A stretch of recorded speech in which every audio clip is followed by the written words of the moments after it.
காலையில இருந்து உடம்பு சரியில்லை, ரொம்ப முடியலங்க. ஹாஸ்பிட்டல் கூட்டிட்டு போறீங்களா?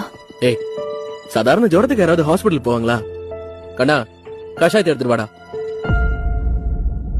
காலையில இருந்து 2 தடவை கஷாயம் கொடுத்திருக்கேன்ப்பா. அவங்க பொழைக்கணும்னா நாளைக்கே சர்ஜரி பண்ணி போன் மேர ரீப்ளேஸ் பண்ணணும். சர்ஜரி பண்றதுக்கு 5 லட்சம் ரூபாய் செலவாகும். பொழைக்கணும்னா ஆபரேஷன் பண்ணணுமாமா. டாக்டர் அப்பா கிட்ட 5 லட்சம் ஆகும்னு சொன்னாரு. 5 லட்சமா? அதுக்கு உங்க அப்பா என்ன சொன்னாரு? அதுக்கு அப்பா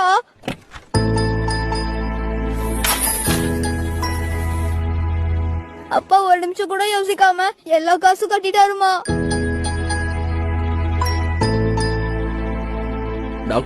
நீ எதுக்கும் காசு கொடுக்காம ஒரு ரூபாயும் சேர்த்து வைக்கும் போதெல்லாம் உன்னை கொஞ்சம் கொஞ்சம்னு ரொம்ப திட்டிட்டே இருந்திருக்க.